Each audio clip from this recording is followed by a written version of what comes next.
কি বুঝেছেন? মধুর বোতল চাকা মৌলবি, মধু চাকা নয়।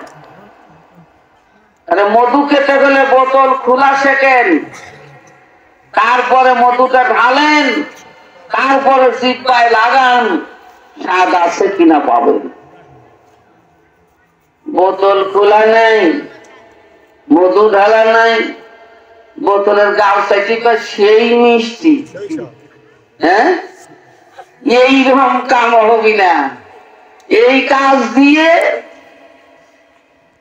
পাওয়া যাবে না। পাতিহাঁস সমুদ্রের মধ্যে ডুব দেয়। আচ্ছা, কোন পাতিহাঁস ডুব দিকে সমুদ্রের তলি পায়? হ্যাঁ, ডুব দিয়ে পায় তলি নাই। আসলে কি সমুদ্রের তলি নাই? আছে, কিন্তু ওর কতদূর দমও নাই, গলাও নাই। আমরা যে মৌলবীরা আছি, ফতুয়া দেই, এই মৌলবীরা রাসূলের বিরুদ্ধে ফতুয়া দেই। এই বিরুদ্ধে ফতুয়া তোমারে উচিত নয়। তোমারে গলাও নাই, তলাও নাই।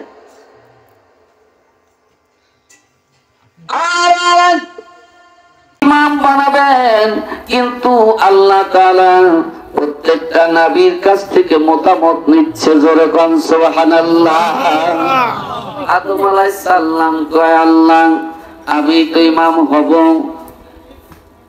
তাই কেন? তুমি কেমনে হবে? তাই আল্লাহ পৃথিবীর মধ্যে সর্বপ্রথম আমি আগমন করেছি, আমার যে সিনিয়র পার্সন কে আছে? কথা ঠিক। আদমের সে সিনিয়র কেউ আছে? তার যে সিনিয়র পার্সন কেউ আছে? নাই। তিনি প্রথম আগমন করেছেন। আল্লাহ কয়, সব ঠিক আছে আদম, আমি যে তোমাকে বলেছিলাম আদম রে, তুমি জাক্কুম ফলের গাছের কাছে যাইও না।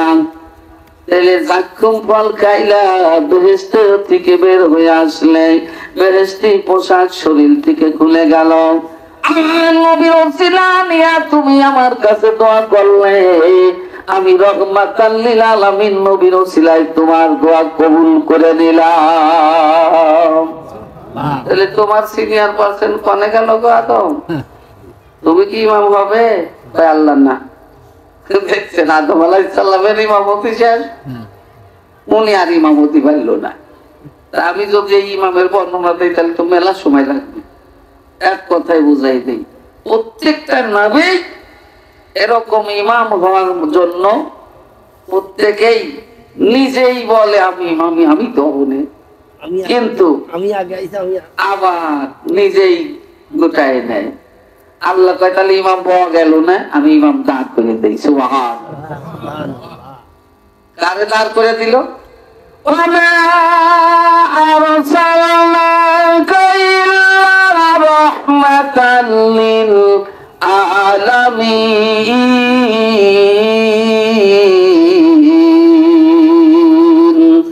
আল্লাহ রাব্বুল আলামিন বলেন, আমার নবীজিকে আমি আল্লাহ তাআলা পৃথিবীর মধ্যে পাঠিয়েছি রহমত স্বরূপ, আর সেই রহমতের নবীকে আমি আল্লাহ ইমাম হিসাবে দাঁড় করে দিলাম। সব নবীরা ডাক দিয়ে বললেন, আল্লাহ সুন্দর ইমাম পেলাম, কিন্তু ইমামের পোশাক সুন্দর হয় নাই। জোরে কন সুবহানাল্লাহ, আরো জোরে। আল্লাহ কয়, আমি এই আশাই বসে আছি। সুবহানাল্লাহ, আমি এই আশাই বসে আছি যে আমার নবীর পোশাক হয় নাই, আর এই পোশাকটা তো আমি আমার নবীর সৃষ্টির আগেই তৈরি করে রেখে দিয়েছি জান্নাতুন নাঈমের মধ্যে। জোরে কর সুবহানাল্লাহ।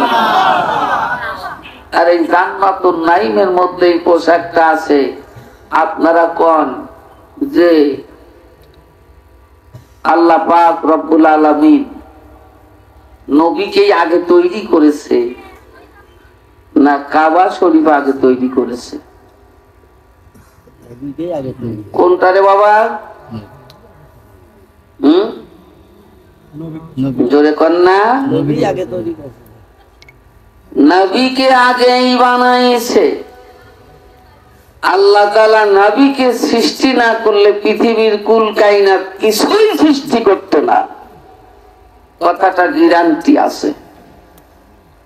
অনেকেই বলে যে কথার কোনো ভিত্তি নাই। ইলমে তাসাউফ অর্জন করো, তাহলে ভিত্তি আছে কি নাই বুঝতে পারবে। কি কোন একটা বোতলের মধ্যে মধু আছে, এই মধুর বোতলটা দেখতে সুন্দর চকচক করছে, ভিতরে মধুর টকটকে রং, না জানি কতই মিষ্টি, কিন্তু এই বোতলটা খোলা নাই, মধু ঢালা নাই, বোতলটার গা জিব্বা লাগায়া চাচ্ছে, তাহলে কি মধুর স্বাদ পাইছে? জোরে কন না। ইলমে তাসাউফ যারা শেখে নাই, ইলমে তাসাউফের জ্ঞান যারা অর্জন করে নাই, ইলমে তাসাউফের জগতে যারা যায় নাই, মধুর বোতলের গাও চাকা মৌলবী, মধু লাগিয়ে খাই নাই। কথা কি বুঝেছেন? মধুর বোতল চাকা মৌলবী, মধু চাকা নয়। আরে মধু খেতে গেলে বোতল খোলা শেখেন, তারপরে মধুটা ঢালেন, তারপরে জিহ্বায় লাগান, স্বাদ আছে কিনা পাবেন। বোতল খোলা নাই, মধু ঢালা নাই, বোতলের গাল চাইতে সেই মিষ্টি, হ্যাঁ এইরকম কাম হবি না। এই কাজ দিয়ে পাওয়া যাবে না। পাতিহাঁস সমুদ্রের মধ্যে ডুব দেয়, আচ্ছা কোন পাতিহাঁস ডুব দিকে সমুদ্রের তলি পায়? হ্যাঁ, ডুব দিয়ে পায় তলি নাই। আসলে কি সমুদ্রের তলি নাই?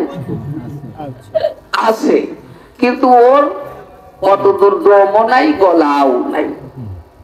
যে আমরা যে মৌলবীরা আছি, ফতুয়া দেই, এই মৌলবীরা রাসূলের বিরুদ্ধে ফতুয়া দেই, এই বিরুদ্ধে ফতুয়া তোমারে উচিত নয়। তোমারে গলাও নাই, তলাও নাই।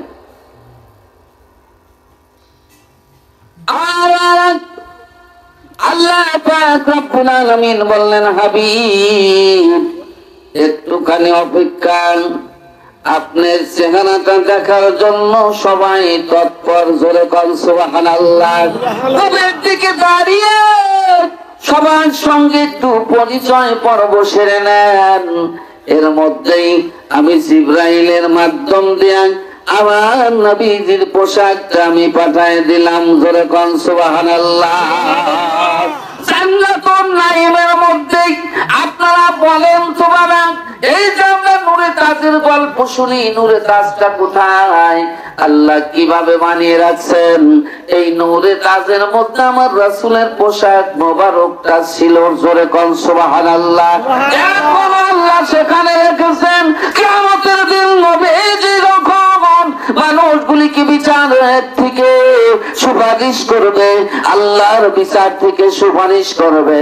আর যেই দিন আমার নবী জান্নাতের মধ্যে নেতৃত্ব দেবে, যেই দিন আমার নবীজি জান্নাতের মধ্যে এরকম মানুষের উদ্দেশ্যে ভাষণ দেবে, মানুষের বক্তৃতা শোনাবে, আল্লাহর নবীর মুখে আল্লাহ রাসূলের উম্মত আর উম্মতিরা বক্তৃতা শোনার জন্য আল্লাহর কাছে তৎপর হবে। এমন অবস্থায় আল্লাহ পাক রব্বুল আলামিন ওই পোশাকটা আমার নবীর গায়ে আবার পরিধান করায়া দেবে। জোরে কোন সুবহানাল্লাহ। এই পোশাকটা জিবরাইল নিয়ে আসলো, জিবরাইল আলাইহিস সালাম নিয়ে আসলো, কিন্তু যেই জায়গায় পোশাক ছিল একে বলা হয় তাজিমি সালাম। সালাম কয় প্রকার? কতক্ষণ না সালাম হলো 3 প্রকার। একটা হলো তাজিমি সালাম, আর একটা হলো বাহিক সালাম, মোহাব্বতের সালাম, আর আরেকটা হলো সালাতু সালাম। জোরে কোন সুবহানাল্লাহ। সালাতু সালাম যেটা, সেইটা আল্লাহ এবং রাসূলের মধ্যে হয়েছিল। আর সেই সালামটা পৃথিবীর মানুষ পালন না করলে নামাজ হয় না। এইটার নাম হলো সালাতু সালাম। আর যেটা বাহিক সালাম ওইটা আমার নবী বলেছেন আসসালাতু ক্বাবলাল কালাম। এর আরেকটা নাম হলো আদাব সালাম। তোমার মধ্যে আদব থাকলে তুমি সালাম দেবে, আর আদব না থাকলে তুমি সালাম দেবে না। দেখছেন, এইটা হলো আগে সালাম পরে কালাম, আগে সালাম দাও পরে কথা বলো, এইটা হলো বাহিক সালাম বা আদব সালাম। আল্লাহর নবীজি বললেন, এ দুনিয়ার মানুষেরা তোমরা শুনো, আল্লাহ পাক রব্বুল আলামিন আমাকে তৈরি করার পর থেকে কিয়ামত পর্যন্ত এই তাজিমি সালাম চলতেই থাকবে। জোরে কোন সুবহানাল্লাহ। তাজিমি সালাম হলো আমরা যে দাঁড়িয়ে আমার নবীকে সালাম দেই, এর নাম হলো তাজিমি সালাম। জান্নাতুন নাইমের মধ্যে আল্লাহর রাসূল নাই, কিন্তু রাসূলুল্লাহর পোশাক মোবারক আছে। এই পোশাক মোবারক রাখার জন্য রাসূলুল্লাহ পরিধান করবে। এই মর্যাদার কারণে আল্লাহর ফেরেশতারা প্রতিদিন সেখানে তাওয়াফ করছে, আর নবীকে সালাম দেয়। জোরে কোন সুবহানাল্লাহ। আমরা কি করি, ফতোয়া দেই যে এই দাঁড়ায়া সালাম দেওয়া জায়েজ নাই। তাহলে আল্লাহ কি কোন ফেরেশতারে ওই নিয়ম মানায় দিল, আর ফেরেশতারা মানতেছে, তাহলে ওরে জায়েজ হইল কি দিয়ে? কি খান আল্লাহ ফেরেশতাদের দিল আমার নবীজিকে তাজিমি সালাম করো, আর এখান থেকেই তাজমি সালাম আসছে। আল্লাহ রাসূল বলেছেন ক্বালান নবী সাল্লাল্লাহু আলাইহি ওয়াসাল্লাম আল উলামা ওয়ারাসাতুল আম্বিয়া। দুনিয়ার মধ্যে হক্কানি আলেমে দ্বীনেরা হলো আমি নবীর ওয়ারিস, আর যারা হলো নবীর ওয়ারিস দেখবেন অনেক মানুষ মহব্বতের খাতিরে পায়ের মধ্যে হাত দিয়ে সালাম করে, কি করে না? করে। তাহলে এইটা কি হারাম? কথা কই না, কথা কই না। এইটা কি হারাম? হারাম কি তাইলে করে, অনেকেই করে। এইটার নাম হলো তাজিম। যার মধ্যে তাজিম আছে তার মধ্যে রাসূল আছে, যার মধ্যে তাজিম নাই তার মধ্যে রাসূল নাই। সোজা হিসাব। কারণ এইটা শিখাই দিছে কে? আল্লাহ শিখাইছে ফেরেশতারে, ফেরেশতারে দেখে আমরা শিখছি। ফেরেশতারা পালন করছে না? তাহলে আল্লাহ রসুলের সাহাবীরা রসুলের পায়ে হাত দিয়ে সালাম করে নাই? কথা কই না, করে নাই? তাহলে তো রসুলকে যদি সাহাবীরা পায়ে হাত দিয়ে সালাম দিল, তো আমরা যদি আমার হুজুরের পায়ে হাত দিয়ে সালাম দেই, তাহলে এই যে হারাম বেদাত হয় কি দিয়ে? সে তো মানুষ, মানুষের ইজ্জত করা কি চলবে না? মানুষকে কদর করা চলবে না? মানুষের ইজ্জত করলে আল্লাহ পাওয়া যায়। কারণ হলো কাবার সৃষ্টিকারী হলো মানুষ। কাবা তৈরি করছে কে? ধরে পান না? সর্বপ্রথম তৈরি করে আদম আলাইহিস সালাম একটা ঘর তৈরি করে, ওই ঘরটা নামাজ পড়ার জন্য। আর এই যে আল্লাহ কাবা বানাই দেয়। আদম আলাইহিস সালাম থেকে শুরু করে নূহ নবী পর্যন্ত এই কাবা চলছে। নূহ আলাইহিস সালামের পর নতুন কাবা হয়েছে। জোরে কোন সুবহানাল্লাহ। নূহ নবীর প্লাবন হয়েছিল কিনা? প্লাবন হয়ে সারা দেশ প্লাবিত হয়ে গিয়েছিল, সারা দেশ সব শেষ হয়ে গিয়েছিল। আল্লাহ পাক রব্বুল আলামিন ওই জায়গায় আবার হযরত ইব্রাহিম আলাইহিস সালাম এবং ইসমাঈল আলাইহিস সালামের দ্বারা আল্লাহ পাক রব্বুল আলামিন ওই জায়গায় আবার কাবা তৈরি পুনরায় করলেন, সংস্করণ করে কাবা তৈরি করলেন। এই কাবাই কিয়ামত পর্যন্ত চলতে থাকবে ইনশাআল্লাহ। দেখছেন, ধারাবাহিকতা। তাহলে এইটা বানাইছে কে? মানুষে বানাইছে। আল্লাহ ঘোষণা করে তার ঘর বানা দিছে। তাহলে এইটার মিস্ত্রি মানুষ, আর মানুষের মিস্ত্রি কে? তাহলে কাবার মিস্ত্রির দাম বেশি না মানুষের মিস্ত্রির দাম বেশি? তাহলে তুমি কাবারে সম্মান করলে, মানুষকে সম্মান করলে না, তার মানে আল্লাহকে তুমি সম্মান করো? করো না। মানুষের মিস্ত্রি হলো আল্লাহ নিজে, জোরে কোন সুবহানাল্লাহ। আর কাবা বানাইছে মানুষ দিয়ে, নাকি মিথ্যে বলছি? তাহলে মানুষ দিয়ে কাবা বানাইলো, সেই কাবা আল্লাহ তাআলা ঘোষণা করলো আমার কাবা। আর আল্লাহ বলেছেন অফি আনফুসিকুম আফালা তুবসিরুন, বান্দারে তোমার সিনার মাঝখানে যে আমার কাবা আছে তুমি কি জানো? আমি আল্লাহ রাব্বুল আলামিন তোমার সিনার মাঝখানে আমার আরশে আজিম রেখেছি তুমি কি জানো? প্রত্যেকটা মানুষের সিনার মাঝখানে আরশে আজিম আছে। আল্লাহ পাক রব্বুল আলামিন বলে বান্দা তোমার সিনার মাঝখানে আমি আল্লাহ রব্বুল আলামিন বিরাজমান। এই জন্য আমার কাবা হলো মানুষের সিনা। একজন মানুষ যদি আর একজন মানুষকে করে কিনা, তাহলে উনি মানুষ হতে পারে না। উনি হলেন কালবুহুম বাসিতু জিরাইহুম বিল ওয়াসিদ, উনি কুকুরের চাইতেও খারাপ, চতুষ্পদ জন্তুর চাইতে নিকৃষ্ট। দেখছেন এ কথা কে বলছে? আল্লাহ। আমার দোষ দিল আপনি? হয়তো কেউ কেউ বলেন না যে মেহেদি হুজুর ইয়ে তো বড় বড় ডাইলগ যাইতেছে, ডাইলগ পাইলেও কনে আল্লাহ দিচ্ছে তাই আমি পাইছি। আল্লাহ না দিলে আমার বাপের ক্ষমতা ছিল না, আমার দাদারও ক্ষমতা নাই, আমার বাপেরও ক্ষমতা নাই, আমারও ক্ষমতা নাই। আল্লাহ দিয়েছে তাই আমি পেয়েছি। কথা কি বুঝছেন আমার? আর এইগুলি বলছি। তাহলে আমরা রসুলকে ভালোবাসবো তো? জোরে কন্যা ইনশাআল্লাহ। বাসবেন না কারা? এটা আর তোলেন না যে আমরা বাসবো না। রসুলকে ভালোবাসার আগে আর একটা ভালোবাসা আছে, এইটা যদি কমতি হয় নবীকে ভালোবেসে লাভ হবে না।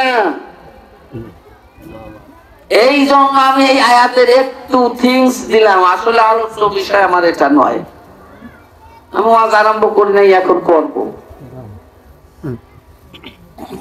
وقضى ربك ألا تعبدوا إلا إياه وبالوالدين إحسانا إما يبلغن عندك الكبر أحدهما أو كلاهما فلا تقل لهما أف ولا تنحرهما وقل لهما قولا كريما وخفض لهما جناح الذل من الرحمة وقل رب ارحمهما كما ربياني صغيرا। জোরে কোন সুবহানাল্লাহ। আল্লাহ পাক রব্বুল আলামিন বলেন বান্দারে এই খুচরো পয়সারা দেখবেন, বড় বড় নোট পকেটে রাখবেন, নিয়ে ঘুরে বেড়াবেন, কোনো চিন্তা নাই, কেউ টেরও পাই না। 5-6টা আদুলি পকেটে রাখবেন, কোনো মতন জুনজুনি থামাবে পারবেন না, বিপদ হয়ে যায়। হ্যাঁ, এই জন্য খুচরো পয়সা। আল্লাহ পাক রব্বুল আলামিন বললেন পৃথিবীর জমিনে আমি আল্লাহ তাআলা একজন মানুষকে পিতা মাতা ছাড়া পাঠাইছি, আর একজন মানুষকে সহযোগী করে বানাইছি, আর একজন মানুষকে আমি পিতা ছাড়া পাঠাইছি, আর বাদ বাকি যত মানুষ পৃথিবীর মধ্যে আছে প্রত্যেকটা মানুষকে আমি আল্লাহ রব্বুল আলামিন পিতা মাতার মাধ্যম দিয়া দুনিয়ায় পাঠাইছি। কথা মিথ্যা? জোরে কন সত্য। আদমের আব্বা মার নাম কি? নাম নাই, কিন্তু তাসাউফ খুঁজতে গেলে নাম বাড়া যায়। আমি যত তাসাউফের আলোচনা করতেছি না, যার কারণে চাপা থাক। হাওয়া আলাইহিস সালামের আব্বা মার নাম কি? নাম নাই, সহযোগী। আদম আলাইহিস সালাম থেকে সহযোগী ভাবে তৈরি করা হয়েছিল। 3 নম্বর, ঈসা আলাইহিস সালামকে আল্লাহ রাব্বুল আলামিন বিনা পিতায় দুনিয়ায় পাঠাইছিলেন। কোন পিতা ছিল না। এটা হলো আল্লাহর কুদরত দ্বারা আল্লাহ পাক রব্বুল আলামিন পৃথিবীর জমিনে মানুষগুলিকে বোঝালেন আমি আল্লাহর কুদরতের কত দাম, কত ক্ষমতা। আমি আল্লাহ তাআলা দেখো বিনা পিতায় সন্তান দিতে পারি। মরা গাছটার মধ্যে আমি নতুন পাতা গজাইয়া ওই গাছের মধ্যে ফুল ধরাইয়া ফল ধরাইয়া পাকাইয়া খাওয়াইতে পারি। জোরে কর সুবহানাল্লাহ। ঈসা আলাইহিস সালামের আম্মা যেই জায়গায় ঈসা আলাইহিস সালামকে প্রসব করলেন, এরকম খেজুর গাছের পাতা নাই, খেজুর গাছের মাথা নাই। মরা খেজুর গাছটা ওই মাথার মধ্যে আল্লাহ তাআলা সুন্দর করে নতুন পাতা গজায় দেয়। মুহূর্তের মধ্যে ওই গাছের মধ্যে ফুল আসে, মুহূর্তের মধ্যে ওখানে ফল ধরে, মুহূর্তের মধ্যে পাকা খেজুর গুলি টপ টপ করে পড়ে। আর মারিয়াম আলাইহিস সালাম আম্মা জান খেজুর গুলি তুলে তুলে খান। জোরে কর সুবহানাল্লাহ। এইটা দুইটা কুদরত ঈসা আলাইহিস সালামের মধ্যে দিয়ে আল্লাহ দুইটা কুদরত দেখায় দিল দুনিয়ার মানুষের। আমি ঈসা নবীকে দেখো কি কুদরত ভাবে পাঠাইলাম। আর বাদ বাকি পৃথিবীর মধ্যে সব মানুষগুলিকে আমি আল্লাহ পিতা মাতার মাধ্যম দিয়ে পৃথিবীর মধ্যে পাঠাইলাম। আর সেই পিতা মাতারে তোমরা যদি ঘৃণা করো, সেই পিতা মাতার সঙ্গে যদি মুনাফিকি করো, তাহলে তোমার যে বড় বেঈমান পৃথিবীর মধ্যে আর কেউ নাই। আছে? কেন না? তোমার আব্বার রক্ত নির্যাস থেকে আমি আল্লাহ তাআলা তোমারে তৈরি করলাম, আর তোমার মায়ের রক্ত পান করাইয়া লালন পালন করলাম। তাহলে দুইটা রক্ত একত্রিত করিয়া একটা সন্তান আল্লাহ দিল। আর এই রক্তের সঙ্গে বেঈমানি যারা করবে এরা কি করে হয় মুসলমান? রাগ করলেন আমার ভাই? হ্যাঁ, দেখছেন? তাহলে এই মানুষটা যদি রাত দিন ইয়া রাসূলুল্লাহ ইয়া রাসূলুল্লাহ আল্লাহ নবীর শানে যদি দরুদ পড়ে, সালাম পড়ে, এই মানুষটা মসজিদে নামাজ পড়ে, এই মানুষটা যদি 9 বার না 90 বার হজ করে, এই মানুষটা যদি অগণক মানুষের দান সদকা করে, তাহলে ও জান্নাতে যায় কোন রাস্তা দিয়ে? আল্লাহ এতবার রাস্তা বানাইছে কিভাবে?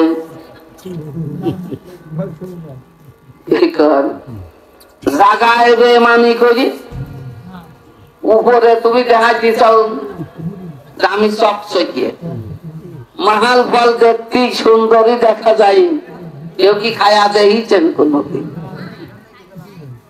খান না কে? মাহাল ফল যখন পাকে লাল টক টক করে কি রং রে বাবা, কিন্তু ভিতরে কি ছাই গড়া। অনেকে বিলির গু এটা কই না, আসলে ওর মধ্যে ছাই গড়া ময়লা। অত সুন্দর চকচকে গা আর ভিতরে ময়লা কেন? বেঈমানি করছে। এই জন্য আল্লাহ ওর ভিতরে ছাই দিয়েছে যাতে কেউ ওর খাদিন না পারে। বড় বেঈমানি করছে মাল ফল। এই জায়গায় আলোচনা আছে, কিন্তু আমি তোদের যাচ্ছি না।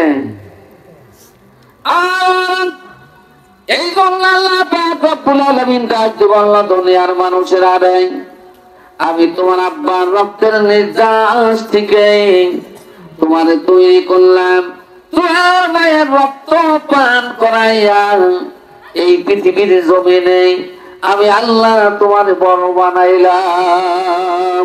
লাহুম কুলুবুন লা ইয়াফকাহুনা বিহা ওয়া লাহুম আয়ুনুন লা ইবসিরুনা বিহা ওয়া লাহুম আযানুন লা ইয়াসমাউনা বিহা উলাইকা কাল আনআমি বাল হুম আযাল উলাইকা হুমুল গাফিলুন। যেই মানুষগুলির জ্ঞান দিয়েছি জ্ঞানের মতো কাজ না করবে, জ্ঞান থাকতে অজ্ঞানের মতো কাজ করবে, আমি আল্লাহ যাদেরকে চক্ষু দান করেছি দেখার পরে অন্ধের মতো ব্যবহার করবে, আমি যাদেরকে শোনার জন্য কান দিয়েছি শোনার পরেও যদি বধির হয় তাহলে ওই মানুষগুলি মানুষ নয়। উলাইকা কাল আনআমি বাল হুম আযাল উলাইকা হুমুল গাফিলুন। ওই মানুষগুলি কারা? ওই মানুষগুলি হচ্ছে যে কুকুরের চাইতে লাগামাল খিনজির, খিনজিরের চাইতে ওরা নিকৃষ্ট। হায় হায়, দেখছেন মাটি খুঁজে খায়, এর নাম গদগদি। আমি বাংলায় কই গদগদি, ওর নাম নেওয়াও তো ঠিক না। হ্যাঁ, আর আমারে মারা চাষি যে ওইগুলি কই ছেলের গাইছে, তার মানে পেটে ওই যাই খুঁজছিল। কথা কন না? দুয়ারে কয়, মহিলারাই বেশি কয়। এই কথা একটু অমিশ বিষয়, অমুকের বাচ্চা অমুকের বাচ্চা, তার মানে তুমি কি অমুক? কথা হুঁশ করে পাও না? হ্যাঁ, কথা হুঁশ করে পাও না? ছেলের বকা দাও না, তুমি লাহামাল খিনজির হও। খিনজিরের পেট থেকে খিনজিরের বাচ্চা হয়। তুমি যে তোমার সন্তানকে খিনজিরের বাচ্চা বলে গালি দাও, তাহলে তুমি কি খিনজির? কথা কন না কেন? বেতন লাগবে কিন্তু এই যে বেশি কয়, এই যে পরিচয় বেশি হয়। বিশেষ করে মা বোন ভাই বাবারা যদি নিজের সন্তানকে এই বলে গালি দিয়ে থাকো, কিয়ামতের দিন আল্লাহ তাআলা তোমাকে ওই চেহারা করেই দাঁড় করাবে। একটু কম বেশ নাই, কারণ তোমার নিয়ত ছিল হলো ওইটা হওয়ার। আল্লাহ তোমার সুন্দর মানুষ বানাইলো, তোমার নিয়ত হইলো ওইটা হওয়ার। আল্লাহ কিয়ামতের দিন তোরে দেখাই দিবে। মৃত্যুর পর তোমার কবর থেকে যখন আল্লাহ তাআলা কিয়ামতের ময়দানে উঠাবে, ওই সময় তোমার বডিটা থাকবে মানুষের আকৃতি, চেহারা থাকবে লাহমাল খিনজির, খিনজিরের মতো। তাহলে কেমন দেখা যাবে? ভালো দেখা যাবে না? তাহলে এখন নিজের ছেলে মেয়েদেরকে আরো বেশি করে ওই বকা দেবেন তো নাকি কন? মহিলারা বেশি খায়। এই ভাষা যতদিন পর্যন্ত মুখ থেকে বন্ধ না করবেন, আপনার একটা ইবাদত কবুল হবে না। একটা ইবাদত আল্লাহর দরবারে কবুল হবে না। ওই জন্য নামাজ পড়ে কোনো লাভই হইতেছে না। আর কয় হুজুর একটু দোয়া করবেন তো আমার জন্য। কে? আমার সংসারে আয় বরকত নাই। কে রে?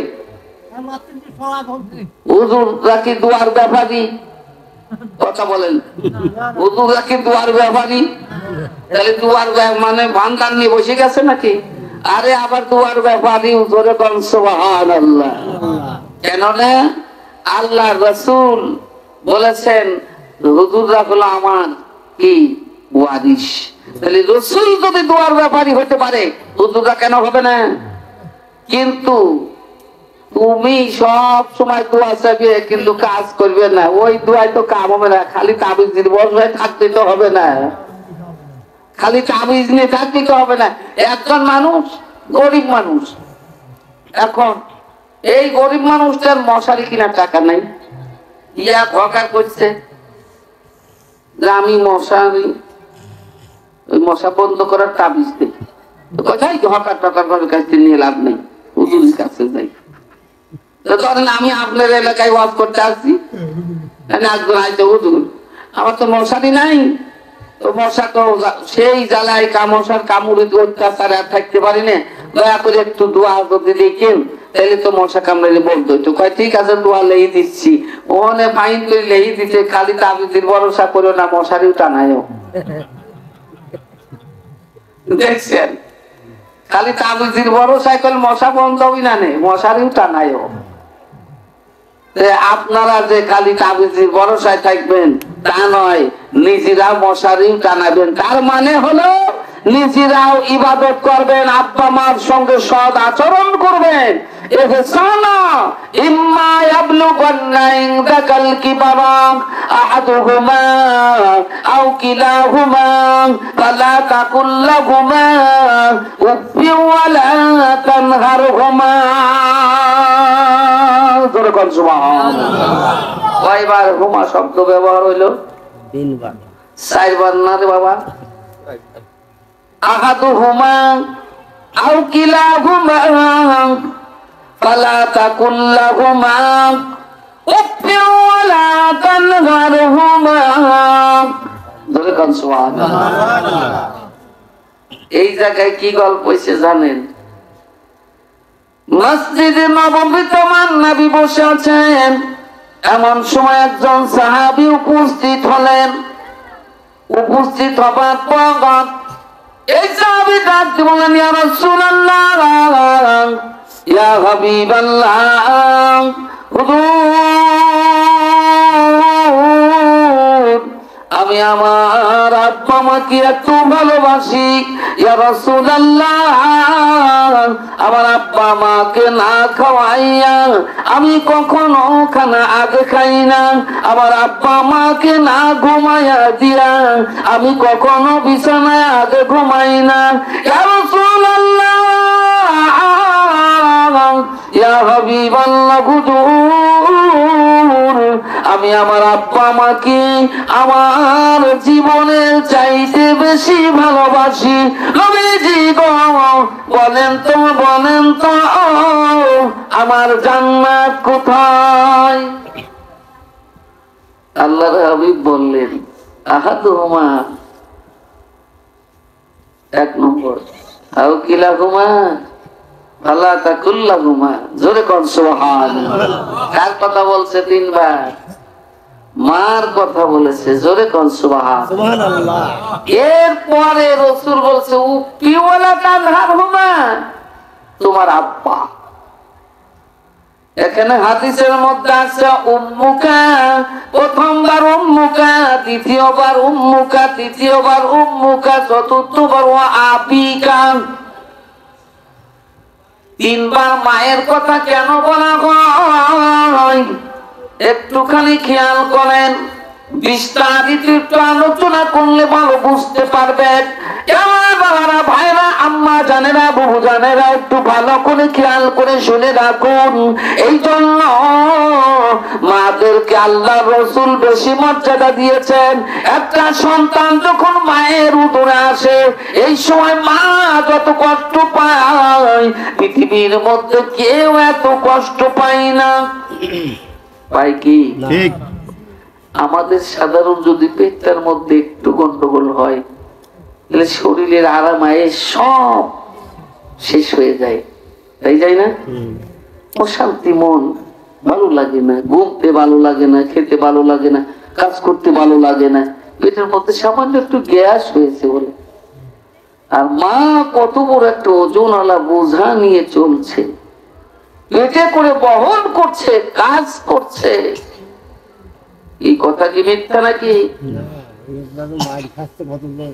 এরপরে কত মা সন্তান পেটের মধ্যে রেখেই নির্যাতিত হচ্ছে না? আমার ভাইরা, মা জানেরা, একটু খেয়াল করেন। আল্লাহ নবী বললেন, আমার সাহাবী তুমি শুনে রাখো, শুনে রাখো, এ সাহাবী, তোমার আম্মার পায়ের নিচে তোমার জান্নাত, তোমার আম্মার পায়ের নিচে তোমার জান্নাত, আবারও তোমার আম্মার পায়ের নিচে তোমার জান্নাত। ইয়া রাসূলুল্লাহ, ইয়া হাবিবাল্লাহ, কেন আমার মাকে 3 বার বললেন, আব্বাকে কেন 1 বার বললেন? ইয়া রাসূলুল্লাহ, আমি বুঝতে পারিনি, আমি বুঝতে পারিনি। আল্লাহর হাবিব বললেন, আমার সাহাবী, তুমি শুনে রাখো, জেনে রাখো, এই জন্য আমি বলেছি, কারণ তোমার মা যখন তোমাকে পেটে করে নিয়ে, উদরে করে নিয়ে, তোমার মা দুনিয়ার কাজ করে, পেটের মধ্যে তুমি কত জোরে লাথি মেরেছ, কত জোরে ঘুষি মেরেছ, কত জোরে হাত পা ঝাড়া দিয়েছ, তোমার মা কত আঘাত পেয়েছে। রাগ করছে নাকি? না না, রাগ করার কথা তো রাগ করছে মা?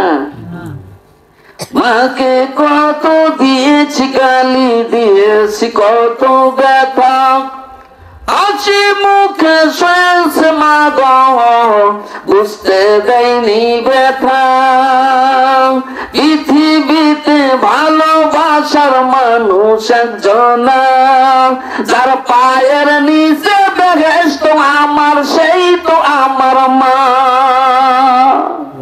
সুবহানাল্লাহ। এত দামি কথা, এত দামি মা।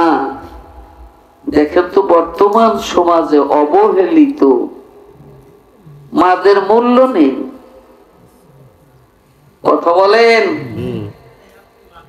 যে বেটার বউগুলি, পুত্র বধূগুলি মারে ঝাড়ি দেন, আপনারা কি মা হবেন না? আজকে আপনার শাশুড়িকে আপনি ঝাড়ি দিচ্ছেন, কালকে আপনার পুত্র বধূ আপনাদের ঝাঁটা পিটা করবে। ঠিক। কি কন? দেখবেন বাবা আসলে কত আদর, মা আসলে কত আদর, ভাই আসলে কত আদর, বোন জামাই আসলে কত আদর, আর দেবর ননদেরা চোখের কাঁটা। এদের দেখলেই মনে হয় যে গায়ে আগুন ধরে গেল। আর শ্বশুর শাশুড়ি তো আবা যাবা হয়েই গেছে। তুমি কি শ্বশুর শাশুড়ি হবে না? হ্যাঁ, তাইলে তোমার ফলাফল তুমি তো নিয়ে যাচ্ছ। আল্লাহ দোষ দাও কেন?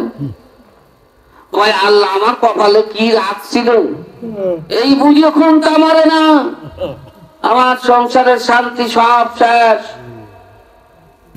স্বামীর চোখ গরম যে কয় এই আপদ আমি টাইমের পারবো না, নাই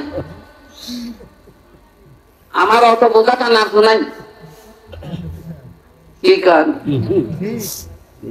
বোঝা টানার জোর নাই। তুমি যখন বোঝা হবে সেখন ছোটা ভালাই দিয়ে কমে। এখন নয় ছোটা ভালাই বোঝা টানবে চাচ্ছ না। তুমি যখন বোঝা হবে তখন কে তোমাকে ডাকবে? কি কন? আমার হাতখানা উঁচু করছি, দেখেন তো হাত নাড়াচ্ছি, ছায়া কি নাড়াচ্ছি? তাহলে হাত নাড়াইতেছি আমি, ছায়া কিন্তু নড়তেছে। মা ছেলে রাখো, আসতে তোমার শাশুড়িকে তুমি ঘাট ধাক্কা দিচ্ছ, থালাটা আসার দিয়ে ফেলতেছ, গিলাসটা ঠাস করে ফেলতেছ, খানা দেওয়ার সময় রাগের চোখে চামচ বাজিয়েছ, কত কায়দা করতেছ, চোখ গরম করতেছ, কিন্তু কালকে তোমার বেটার বউ তোমার ঝাঁটা পিটা করে বাইর করবে। ভালো করে পরিষ্কার মনে রাখো, যদি কোনো বেটার বউ, কোনো পুত্র বধূ আজকে শাশুড়িকে অন্তর দিয়ে ভালোবাসে, আল্লাহ কয় বান্দিরে তুমি তোমার শ্বশুর শাশুড়ির সঙ্গে এত সুন্দর ইহসান করলে, আমি আল্লাহ তোমার প্রতি রহমত দিয়ে দিলাম। জোরে কর সুবহানাল্লাহ। আর তোমার জীবনের সমস্ত দায় দায়িত্ব আমি আল্লাহ গ্রহণ করে নিলাম। আল্লাহ যদি গ্রহণ করে নেয় ওর কি কোনো ভয় আছে? আল্লাহ রাজ্য বলেন লা খাউফুন আলাইহিম ওয়ালা হুম ইয়াহজানুন।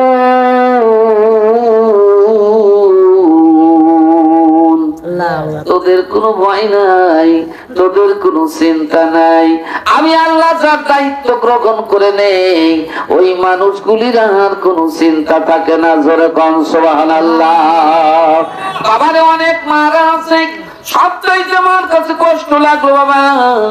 আমি গত 3 দিন আগেই এরকম ভাবে উল্লাপাড়া থেকে মাহফিল করে আসতেছিলাম। এমন সময়, সেই সময় রাত্রি প্রায় 3:30 বাজে, শীতের রাত। চীনা খরা বাস স্ট্যান্ডে আসলাম। আসার পর ওই চার দোকানটা সারা রাত চালু থাকে, আর ওই জায়গায় পেট্রোল ডিউটি দেয়, পুলিশের গাড়ি ওখানে টাকায় রাখে। অর্ধেক রাত্রি পর্যন্ত পলায় পুলিশের গাড়িটা ওখানেই থাকে। এই জন্য অনুমতি আছে, থানা থেকে ওনাকে অনুমতি দিচ্ছে সারা রাত্রি দোকান খোলা রাখবে, আর এরা ওখানে চা খাবে, বসে থাকবে, রাস্তার মধ্যে ডিউটি দেবে। আমি 3:30টার সময় আসলাম, এসে ওখানে নামলাম। এখন দেখি একটু গাড়ি থেকে নেমে আমি, ও ড্রাইভারের নাম হলো সোহাগ, বললাম যে সোহাগ কিছু খাবে নাকি? হুজুর আজকে একটু বেশি খাবো, টাকা বেশি দিতে। তো আমি বললাম যে টাকা কি করে বেশি দিল, তুমি করলে কি করে? কয় আমি আপনার মুভির ভাব দেখে ঠিক পাইছি। বললাম যে মুভির ভাব না, তুই খাবি নাকি তাই খাবো। এখন বললো যে আমি স্পিড খাবো। বললাম তাহলে স্পিড খাও আর 4 অর্ডার দাও। আমি ছোট স্টেজে সেরে আসি, আমি ওইদিকে যাচ্ছি, ছোট স্টেজে সেরে আসতেছি। এখন তুই গাছের পরে একটা বুড়িমা বসে কাপ দিছে, শীতের কাপড় হালকা গায়ে।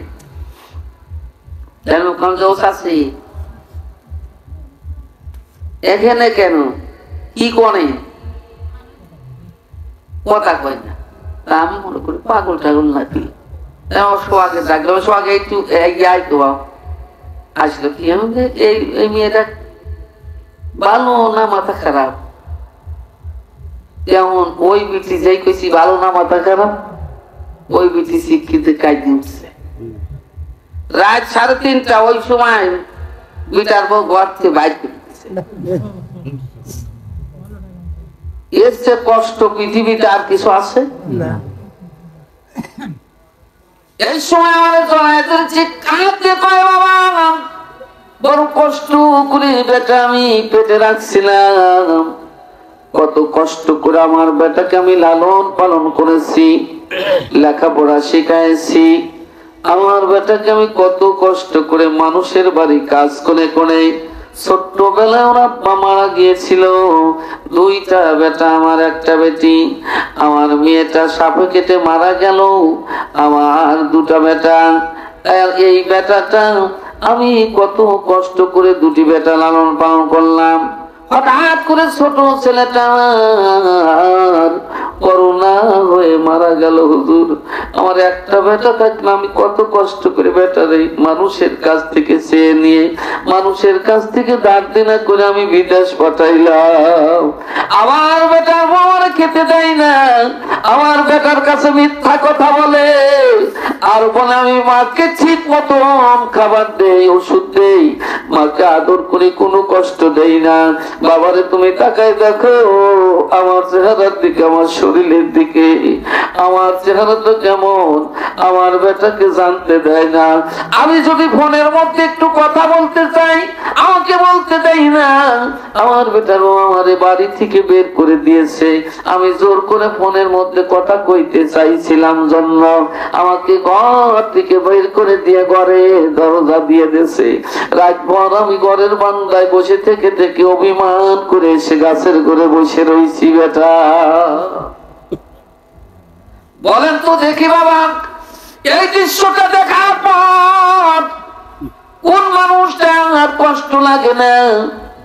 এত কষ্ট করে মা সন্তানকে লালন পালন করলো, আর সেই সন্তানের পুত্রবধূ, সেই সন্তানের বধূ এসে, সেই সন্তানের বিবি এসে যদি মাকে এত কষ্ট দেয়, ও সোনার বোনেরা, আম্মা জানেরা, জীবনে তওবা করো। আর কোনদিন কোন মানুষ এরকম কোন বোন, কোন মা, কোন শাশুড়িকে কষ্ট দিও না, মাকে কষ্ট দিও না।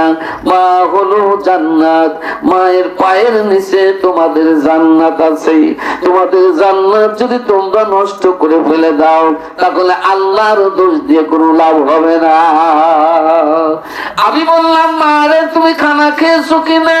কই বাবা রে আমি কেমনে খাবো, সন্ধ্যার সময় আমার ঘর থেকে বের করে দিছে, আমাকে খানা দেয় নাই। আমার বেটার সঙ্গে আমি কথা বলতে চাইছি। বললাম, চাচি এখন আমি কি করব? আমি তোমারে নিয়ে যাব না এখানে থুয়ে রেখে যাব?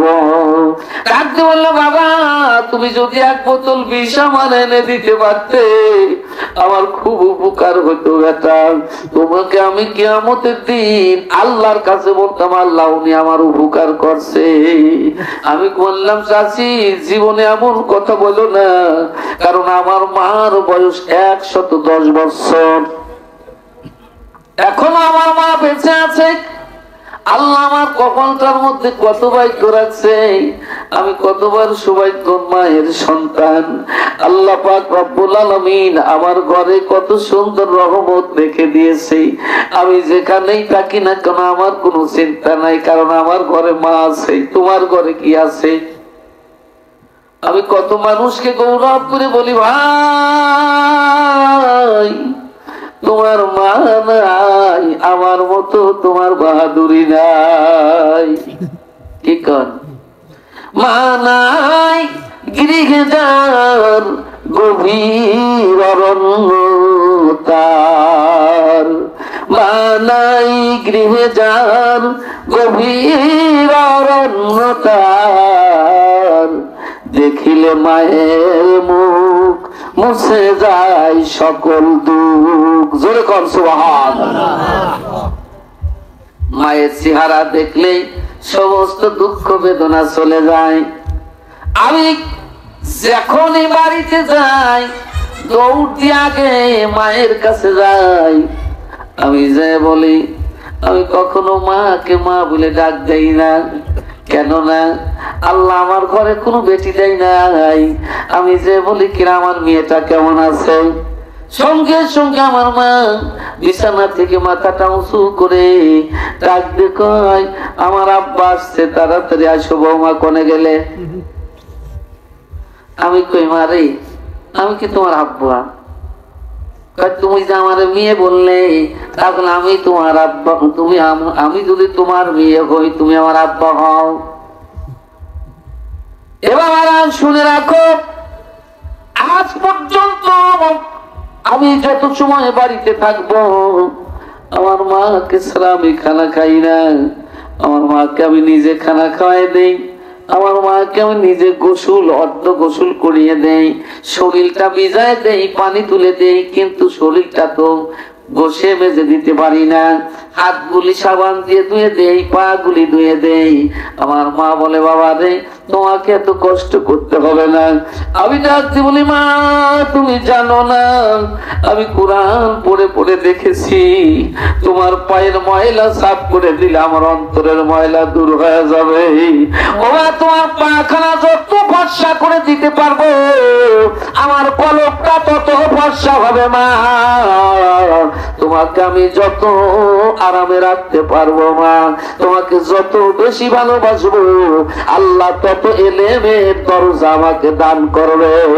মা তুমি নিষেধ করো না, আমার জন্য দোয়া করো আল্লাহ তাআলা যেন আল্লাহর ওলি না বানায় কবরে না নেয়। মা বারবার ডেকে ডেকে বলে, আল্লাহ আমার বেটা আমাকে এত ভালোবাসে, এত আদর করে, আল্লাহ আমার বেটাকে তুমি ওলি না বানাইয়া মাটির কবরে নিও না। আল্লাহ আমার হায়াত আমার বেটারে আমি দিলাম, তুমি আমার হায়াতের দরজা বন্ধ করে দাও। আমার বেটাকে দীর্ঘ হায়াত দিয়ে আল্লাহ দ্বীনের খেদমত করার তৌফিক দাও। আমার বেটারে তুমি আউলিয়াদের মধ্যে একজন বানায় দাও।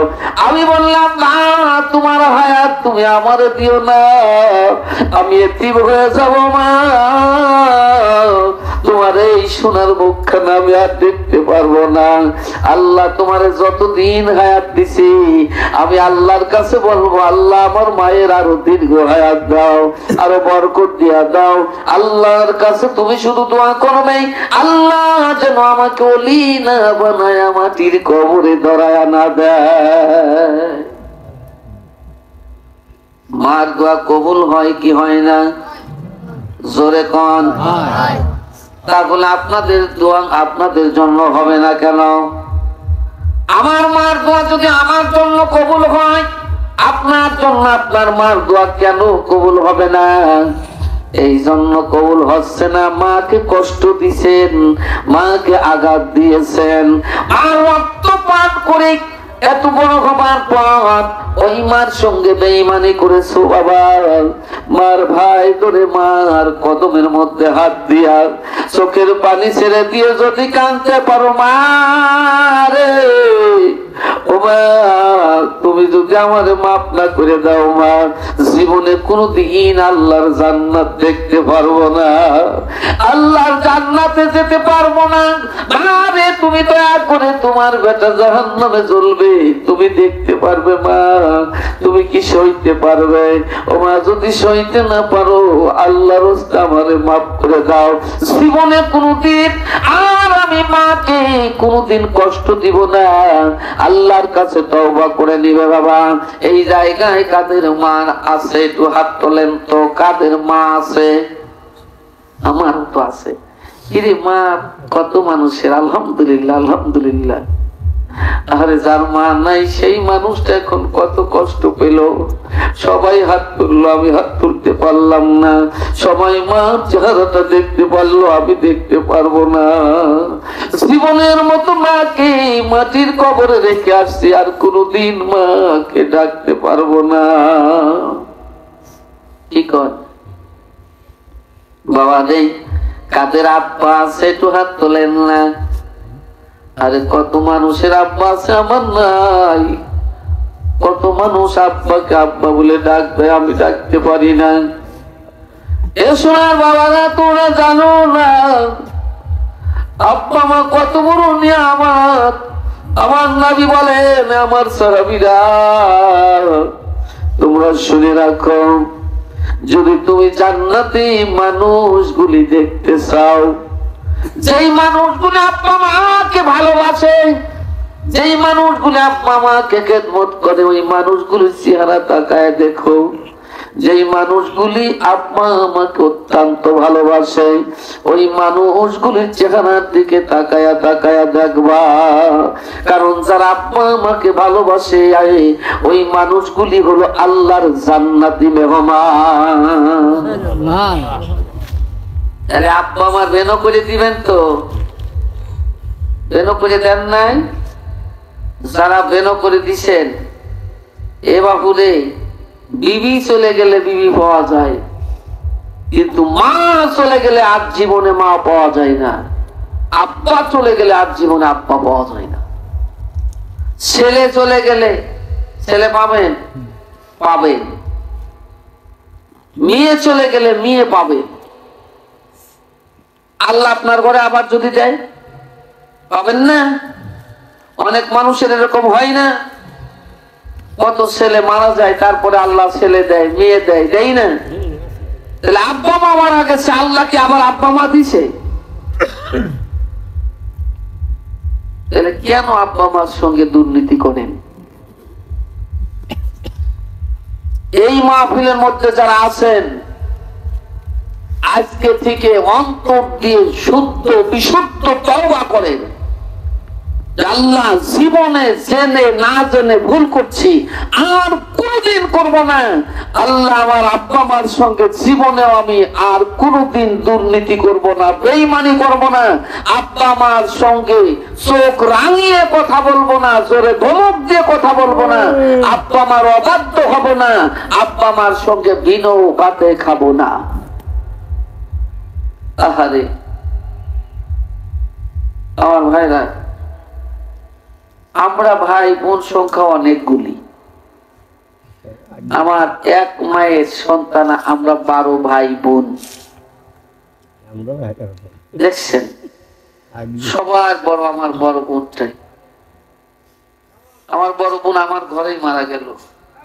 আমি সেই দিন আপনাদের এই জোনাপাট্টা মাহফিলে আসছিলাম। রাত ৩টার সময় নদী পার হয়ে আমি গেলাম। যাবার পরে আমি দেখলাম আমার মার বিছানায় আমার বউ বসে আছে। আমি বললাম যে বউ তুমি বসে আছো কেন, এত রাত্রি ঘুমাও নাই? আমার বউ অঝরে কাঁদতেছে। আমি আমার বউ এরকম মুখটা মুখের সাথে লাগাই দিয়ে আমি বললাম, বুড়ে তোমার কোনো কষ্ট দিছি, আমি আল্লাহর রাস্তায় আমার মাফ করবো। আমার বড় বোন আমারে জড়াই দিয়ে বলে, ভাই আমার জন্য দোয়া করো, আমি আর দুনিয়ার মধ্যে মনে হয় বেশি সময় নেই। আমি তোমারে খুঁজতেছিলাম, আল্লাহ আমার ভাইটার আমি দেখে যেন যেতে পারি। আমি আমার মারে ডাক দিলাম, ও মা বউ কি কয়? মার ধরে বসাইলাম।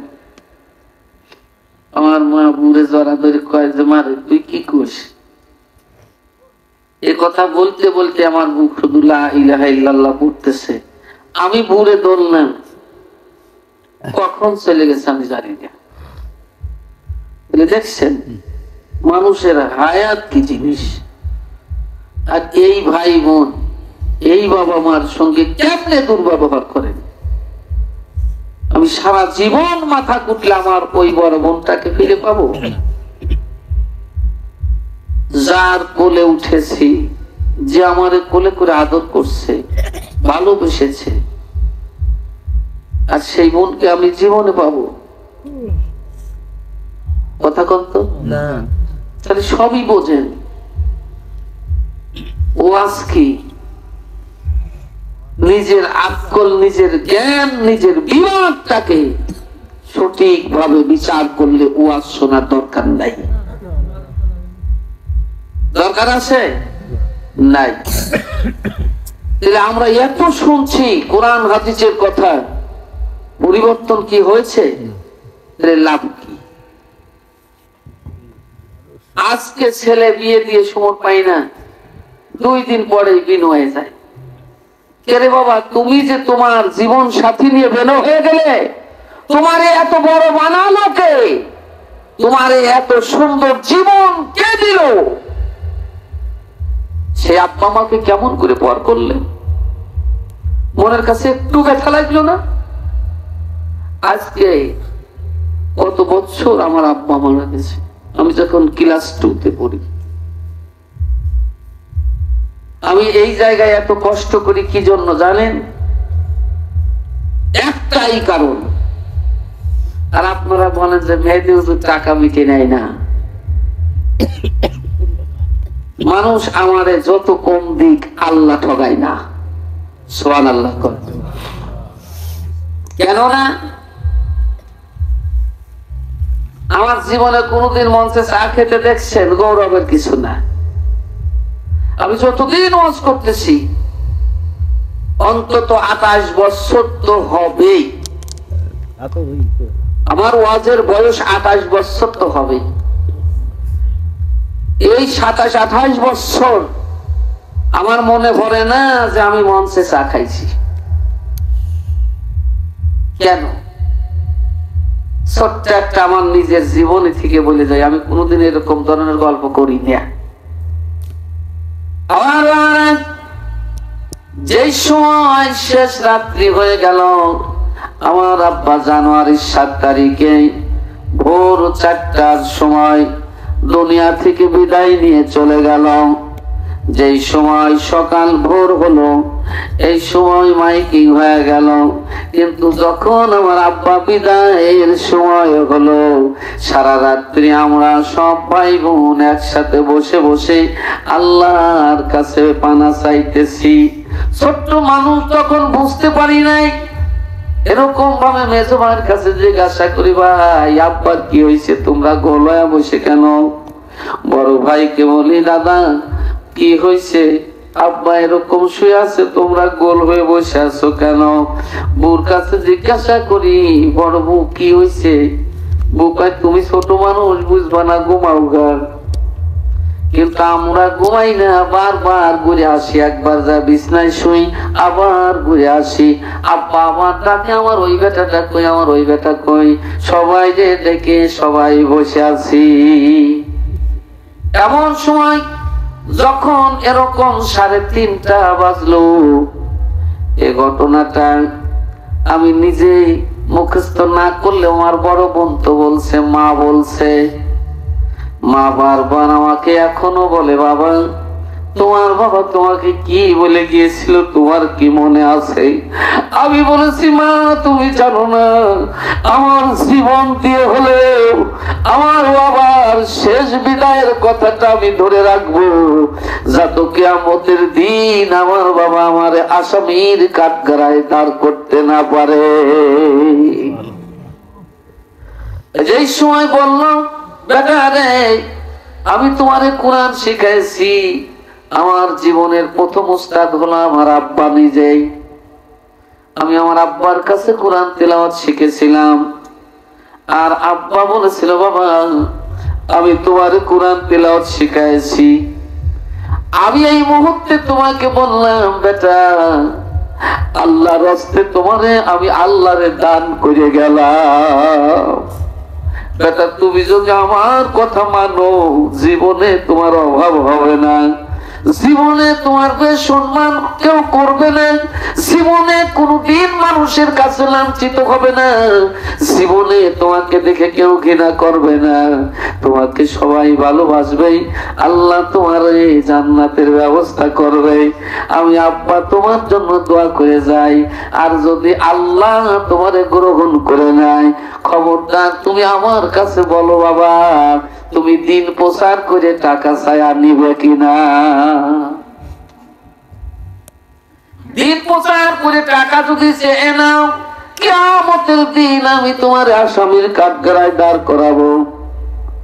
আমি বললাম, আব্বা আপনি আমার জন্য দোয়া করবেন, আমি যেন মানুষের কাছে হাত না পাতি, আমার হাত পাতার প্রয়োজন হলে আমি আমার আল্লাহর কাছে হাত পাতবো। আল্লাহ আমার এই অভাব আমার আব্বা তোমারে দান করে গেছে, তোমারে আমাকে হাতিয়া দিয়ে গেছে, তুমি কেন আমার দিবা না? আল্লাহ আমার আব্বার হুকুম পালন করার জন্য তোমার কাছে হাত তুললাম, আল্লাহ তুমি আমারে সাহায্য দিও। বাবা আজ পর্যন্ত কোনো অভাব আমার দুয়ারে আসে না। আব্বা মা কত বড় নিয়ামত, আব্বা মা কত দামি, আমার জীবন থেকে আমি প্রমাণ করে দিয়ে গেলাম, আমার জীবন থেকে আমি আপনাদের বাস্তব কথাগুলি বলে গেলাম। এখান থেকে শিক্ষা নেবেন। আজ পর্যন্ত আমার মায়ের কাপড়গুলি আমি যে সময় সময় পাই এরকম পরিষ্কার করি। আমার বিবি বলে, কি ব্যাপার, আমি মার কাপড় পরিষ্কার করে তোমার কি পছন্দ হয় না? আমি কই, সেটা না, আমারেও একটু অংশ নিতে দাও, আমারেও একটু ভাগিদার হইতে দাও, তুমি মন খারাপ করো না। আমার মার কাপড়টা যদি আমি পরিষ্কার করে দেই, আল্লাহ আমার কলমটা পরিষ্কার করে দেবে। আমার মায়ের মাথায় যদি আমি তেল রেখে দেই, আল্লাহ তাআলা আমার মাথার মধ্যে লেবের তেল দিয়ে দিবে। আমি যদি আমার মায়ের শরীরটা পরিষ্কার করে দেই, আল্লাহ আমার শরীরটা গোনা থেকে পরিষ্কার করে দেবে। বিবিরা আমি হাদিস করে দেখেছি, যেই মানুষগুলি মা বাপকে এরকম আদর করে, আল্লাহ তাআলা তাদেরকে এরকম আদর করে। এই জন্য আমি মাকে আদর করতে চাই। তুমি মনটা বেজার করো, কেন বেজার করো? বেজার করো না, কারণ তুমি আর আমি দুইজন ভাগাভাগি করে আমরা মাকে খেদমত করব, তার বিনিময় আল্লাহ রব্বুল আলামিন আমাদের ফয়সালা করবে। পারবেন না? যাদের আব্বা মা বেঁচে আছে পারবেন না? যারা বিনো করে দিচ্ছেন তারা কি করবেন? কথা কই না, তারা কি করবেন? আজকে থেকে তওবা করেন যে আব্বা মারে আর বিনো করব না। পিতা মাতাকে যারা বেন করে দেয় এরা মির্জাফর। এই রক্ত কাটলে দুই ভাগ হয়, পানির মধ্যে সারাদিন ছুরি দ্বারা পুষানজাত পানি দুই ভাগ হবে। আপনারা কেন রক্ত আলাদা করলেন? মা বোনরা ভালো করে শুনে রাখো, জীবনে যদি জান্নাতে যেতে চাও, তোমার দোয়া, তোমার নামাজ, তোমার ইবাদত যদি আল্লাহর দরবারে গ্রহণ করাতে চাও, তোমার বেটা বেটির শান্তি সুখ যদি ফিরায় আনতে চাও, শ্বশুর শাশুড়িকে আদর করো। এর বিনিময়ে আল্লাহ সব দিবে।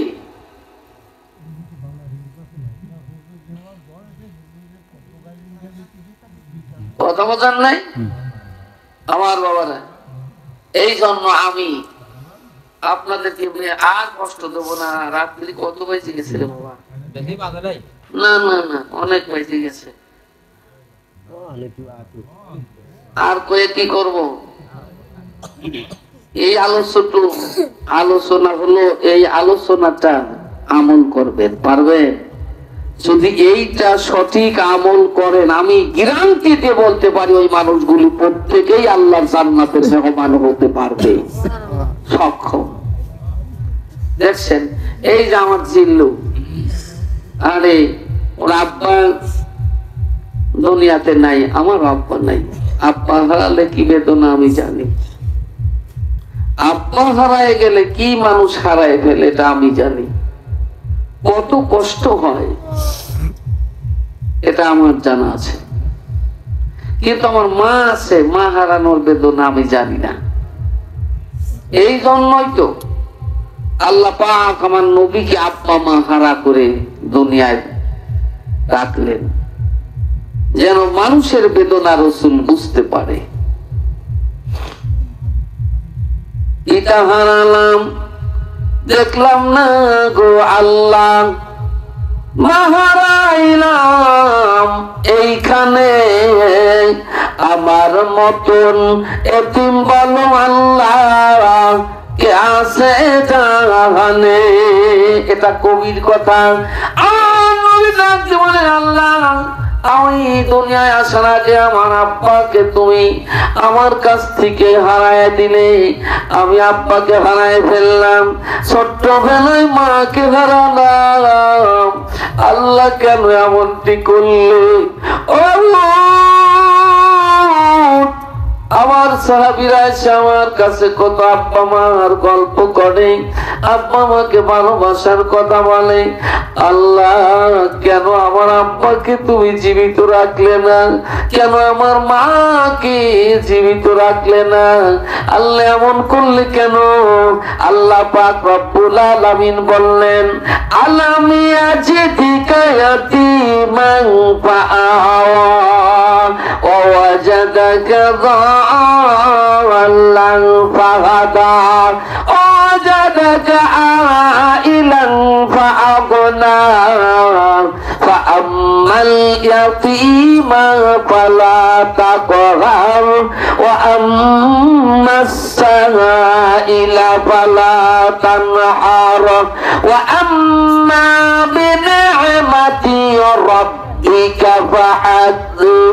আল্লাহ রাব্বুল আলামিন বললেন, নবী গো আপনারা আমি এতিম বানাইয়া দুনিয়ায় লালন পালনের জন্য করলাম, যেন কোন আব্বা মা হারা সন্তানের ব্যথা আপনি বুঝতে পারেন। দুনিয়ার মধ্যে মানুষগুলো আব্বা মা হারাইয়া আপনার কাছে আসবে আর তাদের ব্যথা বেদনাকে দেখবে। ইয়া রাসূলুল্লাহ, ইয়া হাবিবাল্লাহ, হুজুর ওই জন্য আমি আপনাকে আব্বা মা হারা করে আব্বা মা হারানোর বেদনা কি বুঝাইয়া দিলাম, আপনি বুঝতে পারবেন। আর অসহায় এতিম মানুষের যন্ত্রণা আপনি বুঝতে পারবেন। আব্বা দুনিয়ায় না থাকলে কত কষ্ট হয় আমি জানি। তাই আমার জিল্লু আজকে আব্বা হারাইয়া আব্বা রুহের মাগফিরাতের জন্যই মাহফিলের আয়োজন করেছে।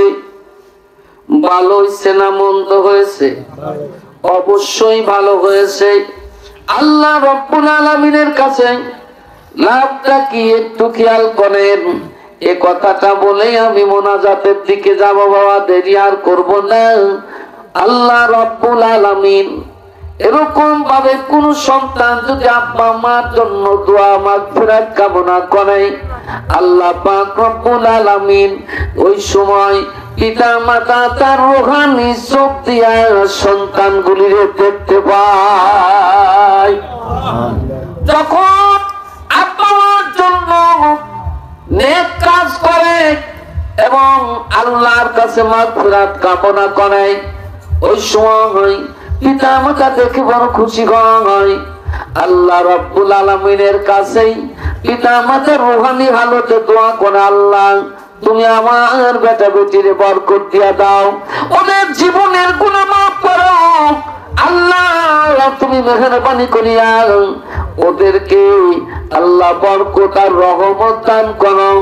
আল্লাহ কিয়ামতের দিন ওদেরকে তুমি নাজাত দান করো। আল্লাহ তুমি মেহেরবানি করিয়া বালা মুসিবত থেকে হেফাজত করো। আল্লাহ নবী বলেন, যখন পিতামাতা রূহানি সুরাতে দোয়া করে, ওই দোয়া আল্লাহর সঙ্গে সঙ্গে কবুল করে নেয়। এই জন্য দোয়া করবেন, বেশি বেশি করে আব্বা মার কবর জিয়ারত করবেন। আব্বা মা যাদের নাই, কবরের পাশে যে দোয়া করবেন। এখানে বসে দোয়া করা আর কবরের পাশে যে দোয়া করা এক হয়? হ্যাঁ, কেন? কবরের পাশে গেলে আব্বা মার কবরটা দেখলেই মনের মধ্যে কেমন যেন একটা ভাত যেরকম উতলাই না, মনের মধ্যে আবেগ উতলায় ওঠে, তাই না? এই আবেগ উতলানোর সাথে সাথে এক ফোঁটা চোখের পানি যদি জমিনে পড়ে রে বাবা, আল্লাহর সাথে সাথে তোমার আব্বা মার গুনাহ মাফ করে দেয়, তোমার গুনাহ মাফ করে দেয়। সুবহানাল্লাহ। খালি আব্বা মারই মাফ করলো আর তোমার ফাঁকি দিল না। একে একে 40 জমা ধারাবাহিকতার সাথে যে মানুষ কবরটা জিয়ারত করতে পারবে, সব রেসানি করতে পারবে, ওই মানুষটার আমলের বিনিময় তার আব্বা মার জীবনের গুনাহ তো আল্লাহ মাফ করবেই, তার জীবনের গুনাহ আল্লাহ মাফ করবেই। এরপরে বড় নিয়ামত হলো একে একে 40 জমা যদি তুমি এরকম সব রেসানি করো, আল্লাহ নবীজির সঙ্গে তোমার দিদার হয়ে যাবে। জোরে কোন সুবহানাল্লাহ। কিন্তু আমরা সেই কবর জিয়ারত করা, আব্বা মার জন্য দোয়া করা বেদাত ঘোষণা করে দিছি। খবরদার, সাবধান হও। কারণ একটা ছেলে আব্বা মার জন্য দোয়া করার কারণে ওই ছেলেটার উপরে আল্লাহ রহমত হতে পারে, আল্লাহ রহমত দান করবে, আর তার বিনিময় ওই ছেলেটার হিদায়াত নসিব হতে পারে, ওই ছেলেটা পরিবর্তন হইয়া দিনের পথে আসতে পারে, ওই ছেলেটার জীবন সুন্দর করতে পারে। কেন কবর জিয়ারত করা বেদাত বলেছে তোমরা? কারণ ইহুদিরা চক্রান্ত করে দেখলো মুসলমানের ইমানি জজবা বেড়ে যায়, আর এই জায়গার মধ্যে যদি আঙুল দেওয়া যায় মুসলমানের জজবাটা নষ্ট হয়ে যাবে, যার কারণে মুসলমান ইমানদার হতে পারবে না, ইমানি যোগ্যতায় বলিয়ান হতে পারবে না, ইমানি যোগ্যতায় মুসলমান হতে পারবে না। নাম হবে কিন্তু কাজে কিছুই আসবে না, কাজের বেলায় জিরো হবে। আর যদি আল্লাহ রাব্বুল আলামিন তোমার মধ্যে আল্লাহ প্রদত্ত ইলম দান করে থাকে, তোমার কোনো অভাব হবে না, তোমার কোনো চিন্তা হবে না। একটুখানি মুরাকাবায় আসলেই আমার রাসূলের সঙ্গে জিয়ারত হয়ে যাবে। জোরে কোন সুবহানাল্লাহ। এই জন্য চিন্তাধারা এইটা করো না সেইটা করো না, আর আলোচনা করব না। তখনও কইছে না তাহলে যে লোক সেখানে তবারকের ব্যবস্থা করো। রাত্রি গভীর হয়ে যাচ্ছে, প্রত্যেক দিন এরকম রাত্রি শেষে হয়। আর কি কায়দা হচ্ছে রে বাবা, খালি শেষ রাত্রিটা আমার পালায়। এর বয়স এখন বাড়ি হচ্ছে, দেখি কি শেষ রাত্রি বই দেওয়া লাগবে। এখন বয়স বাড়ি হচ্ছে, এখন সন্ধ্যে রাত্রি খেতা দিল্লি হয় না, তা না, এখন খালি শেষ রাত্রি ফালায়। আর আমার এই প্রতিদিন রাত্রি ঠান্ডা খাবার খাওয়া লাগে, বুঝলেন? খেতে খেতে এই যে এখন যদি মাহফিল শেষ করি, তাহলে আমার খানা খেতে খেতে রাত্রি 12টা বাজবে। তাহলে কি কাজ দেখছেন? এই জন্য আর দেরি নাই, একটু দাঁড়িয়ে সালাম জানাই, নবী সালাম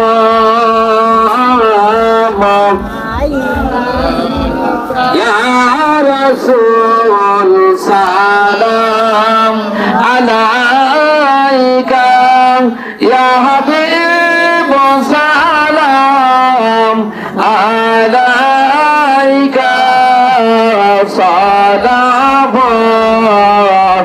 সালাওয়াতুল্লাহ ইয়া রাসূলাল্লাহ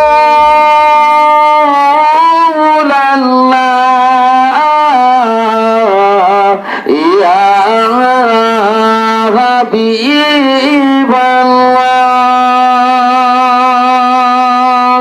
নবীজি আপনার প্রেমে পড়িয়া সালাম জানাই বাংলায় দাঁড়িয়া, সাধ্য নাই যেতে পারি না, মনে চায় যাব মদিনা। ইয়া নবী সালাম আলাইকা ইয়া রাসূল সালাম আলাইকা ইয়া হাবিব সালাম আলাইকা সালাওয়াতুল্লাহ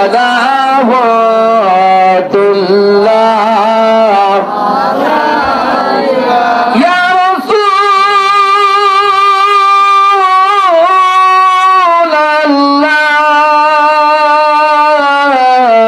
ইয়া হাবিবাল্লাহ।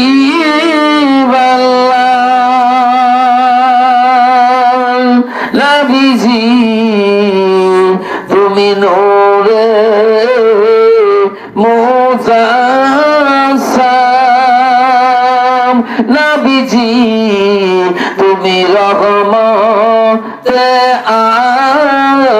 আলাম, তোমারি নামের ওসিলায় যাইব সবাই জান্নাতে। নবী সালাম আলাইকা ইয়া রাসূল সালাম আলাইকা ইয়া হাবিব সালাম আলাইকা সালাওয়াতুল্লাহ আলাইকা ইয়া রাব্বি সাল্লিম ওয়া সাল্লাম দাইমান আবাদান আলা খায়রি খালকি কুল্লি জামিন বিদায় রাব্বে দরুদ ও সালাম বার গুজিদা নবী পর আপনি মকাম বালাগাল আলা বিকামালিহি কাশাফাত তুজা বিজামালিহি হাসনাত জামিউ বিসালিহি সাল্লু আলাইহি ওয়া আলিহি সাল্লিমু ইয়া কওম বাল সাল্লু আলা সাদরিল আমিন মুস্তাফা মা জা ইল্লা রাহমাতাল লিল আলামিন। মারহাবা রাসূলুল্লাহ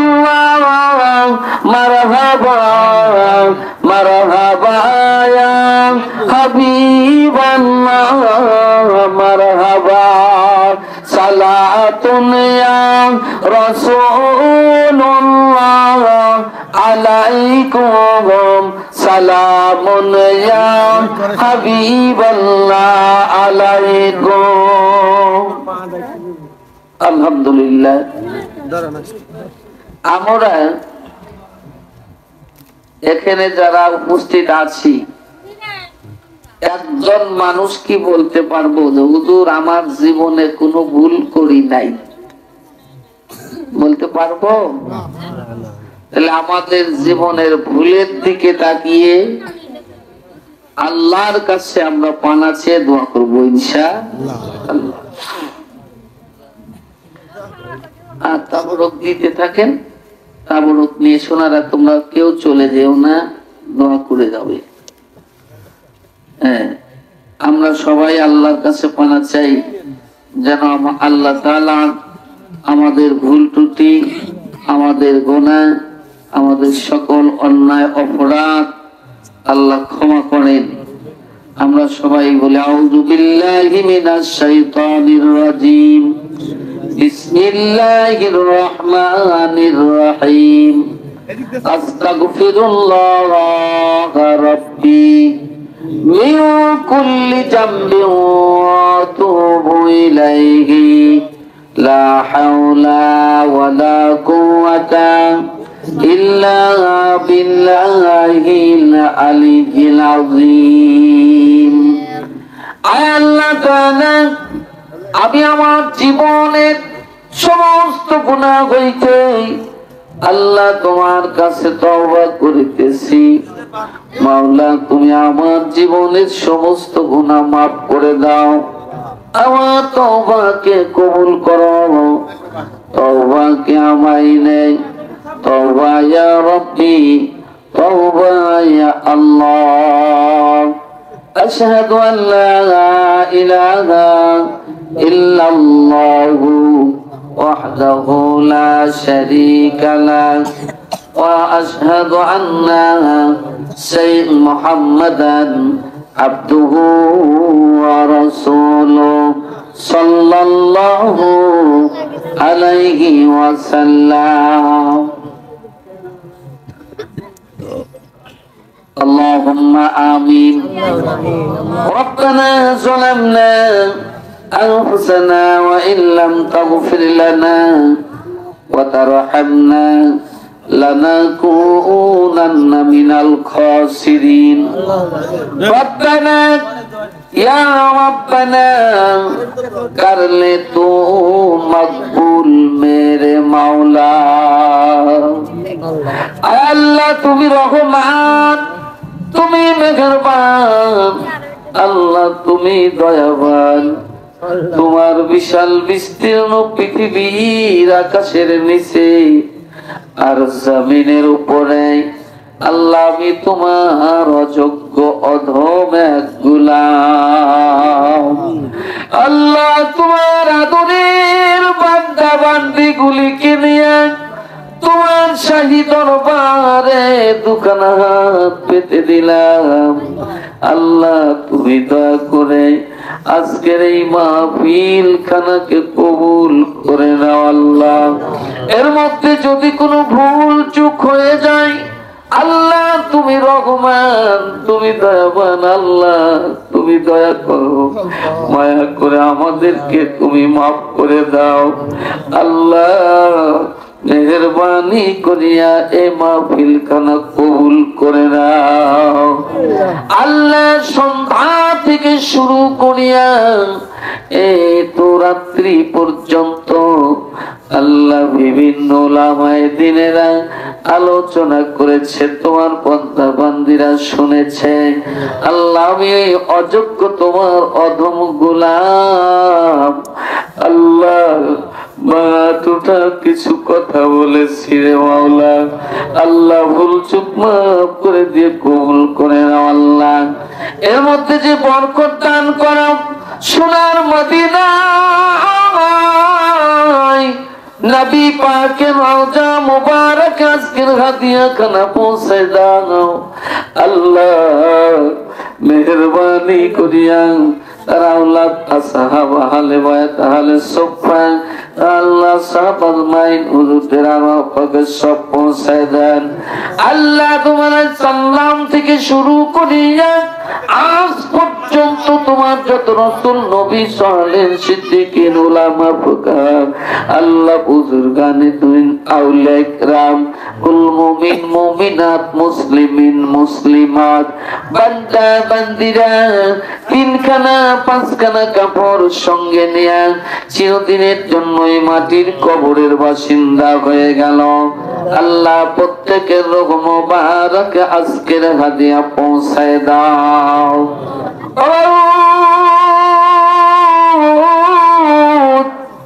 তোমার দরবারে দরখাস্ত জানাই আল্লাহ, আল্লাহ মাহফিল যারা ইন্তজাম করলো আল্লাহ সদক জিল্লু আল্লাহ তার ভাইরা আল্লাহ তার আত্মীয় স্বজনেরা সবাই পরামর্শ বুদ্ধি করিয়া আল্লাহ জিল্লু আব্বাকে হারায়া ফেলছে রে মাওলা।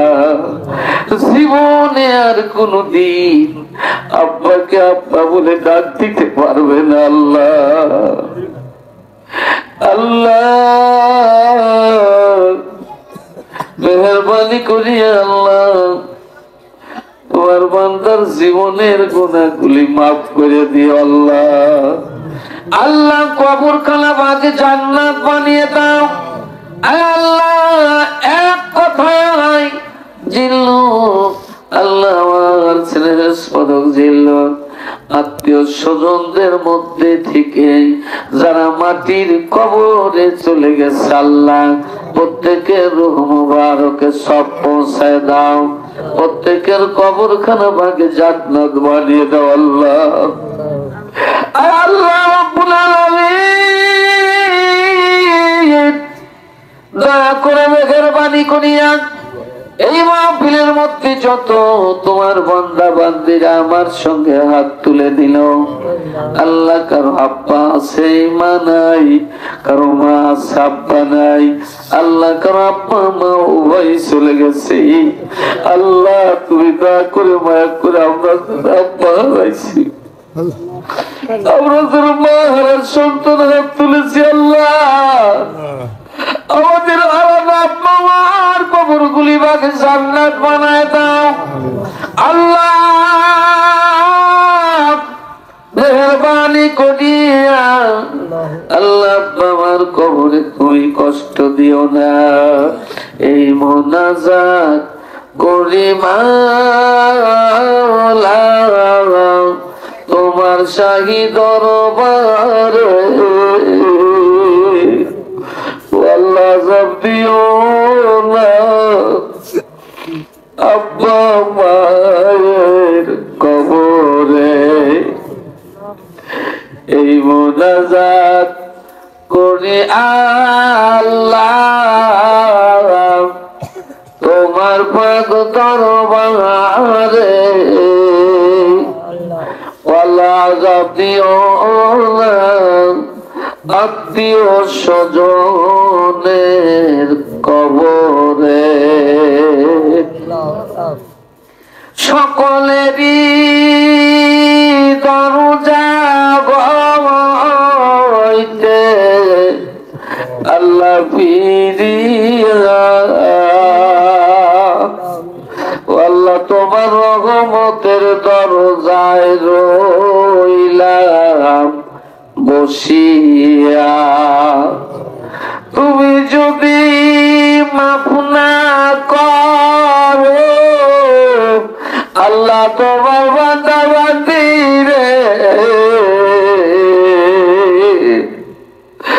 আল্লাহ বলো তোমার বান্দা বান্দি যাবে কার কাছে আল্লাহ।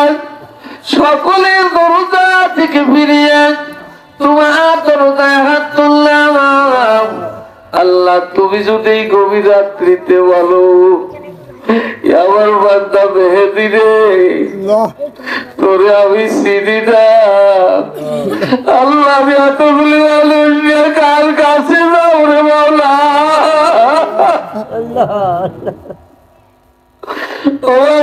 এতগুলি মানুষদের কার দরজায় দাঁড়াবো আল্লাহ।